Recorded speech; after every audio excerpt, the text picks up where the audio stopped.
সকাল এখন 7:30টার মতো বাজে। ঘুম থেকে উঠতে আজকে অনেকটাই লেট। সকালে হয়েছে বৃষ্টি, সেটা তো তোমরা উঠোন দেখে বুঝতেই পারছো। আর বৃষ্টি হলে না গাছের যে পাতাগুলো পড়ে সেই পাতাগুলো মাটিতে একদম কামড়ে ধরে থাকে। উঠানো মানে ঝাড়ু দিয়ে আর ঝাড় দিয়ে সেগুলো নেওয়া যায় না, তাই হাতে করে উঠিয়ে আমি সব পাতাগুলো ফেলে দিলাম। আর এদিকে দেখো গাছের কাঁঠালটা কীরকমভাবে ফেটে গেছে মাঝ বরাবর। কাঁঠাল নাকি বাড়তি হলে এইভাবে ফেটে যায়, সেটা সঠিক আমি জানি না, সবার মুখে শুনি তাই বললাম। তো ঘরটা আমি আগেই ঝাড় দিয়ে রেখেছিলাম, এখন দেখো ঘরটা মুছে নিচ্ছি। আর এখন চলে আসছি রান্নাঘরে। রান্নাঘরের গ্যাস ওভেনটা ভালো করে পরিষ্কার করে নিচ্ছি। আর আজকে তো শনিবার, আমাদের নিরামিষ। এমনি তো প্রতিদিন তো পরিষ্কার করা হয়, আজকে জানি আরেকটু ভালো করে পরিষ্কার করছি। আর আমার রান্নাঘরটা একদমই ছোট, মানে একজনের বেশি দুজন যদি রান্নাঘরে ঢুকি ঠেলাঠেলি লেগে যায়, মানে গায়ে ধাক্কা লেগে যায়, এরকম অবস্থা। তো রাতের কয়েকটা বাসন ছিল, সেগুলো ধুয়ে নিয়ে আসলাম। আর এদিকে দেখো তোমাদের দাদাভাই কতগুলো জাম এনে রেখেছে। গুড মর্নিং বন্ধুরা, আশা করি তোমরা সবাই ভালো আছো, আমিও ভালো আছি।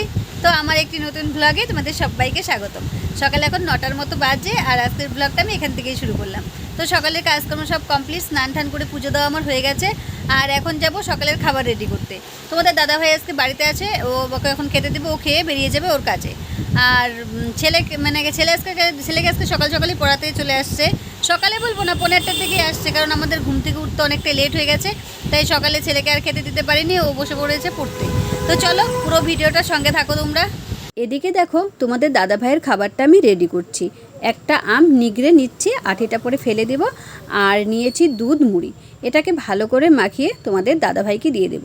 যেহেতু ও সকালবেলা আর ভাত খেতে আসবে না, আস্তে আস্তে একদম দুপুরবেলা এটা খেলে অনেকটা টাইমে কিন্তু পেটটা ভরা থাকবে।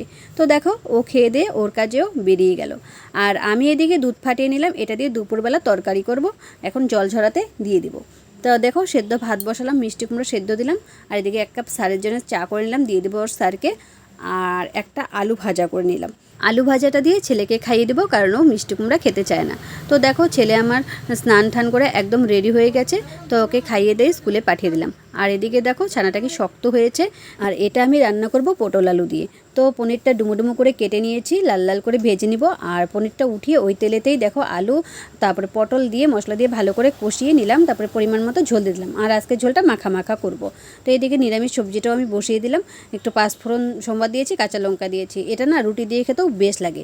এদিকে কিন্তু তোমাদের দাদাভাইও চলে আসছে, ও দুপুরের খাওয়া দাওয়া কমপ্লিট করে দেখো আরও হিসাবপত্র নিয়ে বসে পড়েছে। আর ছেলেও স্কুল থেকে চলে আসছে, এখন আমি আর ছেলে খাবো। সকালের একটু সেদ্ধ ছিল আর একটু আলু ভাজা ছিল। তো দুপুরের খাওয়া কমপ্লিট করে আমরা কিন্তু অনেকটা টাইমই সবাই মিলে ঘুমিয়েছিলাম। তো এখন করব জাম মাখা। তো কালকে তোমাদের দাদাভাই এই জামগুলো এনেছিল রাত্রেবেলা, সেটা আর খাওয়া হয়নি, রাত্রে সকালেও খাওয়া হয়নি। তো এখন ভাবলাম জামগুলো মাখা করি। জাম মাখাতে আমি একটু নুন, একটা কাঁচা লঙ্কা আর দিয়েছি লেবু পাতা। তো জাম মাখে এইভাবে না ঝাঁকালে, জামগুলো যদি ফাটিয়ে এইভাবে না ঝাঁকানো হয় একদমই কিন্তু টেস্ট লাগে না। তো তোমাদের কার কার জাম মাখা খেতে ভালো লাগে আমাকে অবশ্যই তোমরা জানিও। তো আজকের ভিডিওটা এই পর্যন্তই, দেখা হবে পরের কোনো ভিডিওতে। সবাইকে টাটা।